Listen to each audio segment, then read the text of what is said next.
मणिपुर और असम में चक्रवात रेमल बारिश और नदियों के उफान के बाद बाढ़ जैसे हालात पैदा हो गए हैं। रोड और यातायात प्रभावित होने से जनजीवन पर बुरा प्रभाव पड़ा है।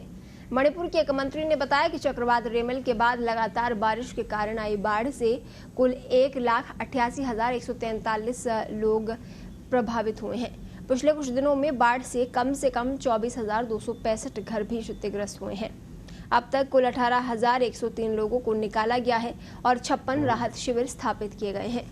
आधिकारिक अधिसूचना के मुताबिक नदी के किनारों पर बांधों में दरारों की वजह से आई खतरनाक बाढ़ को देखते हुए सरकार ने गुरुवार को 31 मई तक सभी सरकारी कार्यालयों के लिए 2 दिवसीय सार्वजनिक अवकाश घोषित कर दिया। नागरिकों से भी गुजारिश की गई है कि वे आपात स्थिति को छोड़कर घर के अंदर ही रहें। असम में बाढ़ से 9 जिलों में 1,98,000 से ज्यादा लोग प्रभावित हुए हैं।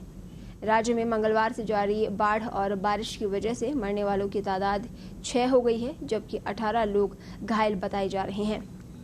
बाढ़ से कुल 3,238 हेक्टेयर फसल इलाका भी पानी में बह गया है, जबकि 2,34,535 जानवर प्रभावित हुए हैं। रिपोर्ट में कहा गया है कि प्रभावित जिलों में कई जगहों पर ब्रह्मपुत्र और बराक नदियां और उनकी सहायक नदियां खतरे के निशान से ऊपर बह रही हैं। नागांव और कामपुर बरपानी नदी का जलस्तर बढ़ रहा है और इसने सिलदुबी से अमदुबी सड़क और रमानी पाथर में एक लकड़ी के पुल को नुकसान पहुंचाया है। पामनी जरानी इलाके में एक स्कूल में जल भराव हो गया है। गोलाघाट जिले में धनसिरी नदी भी खतरे के निशान से ऊपर बह रही है और कई निचले इलाके जलमग्न हो गए हैं।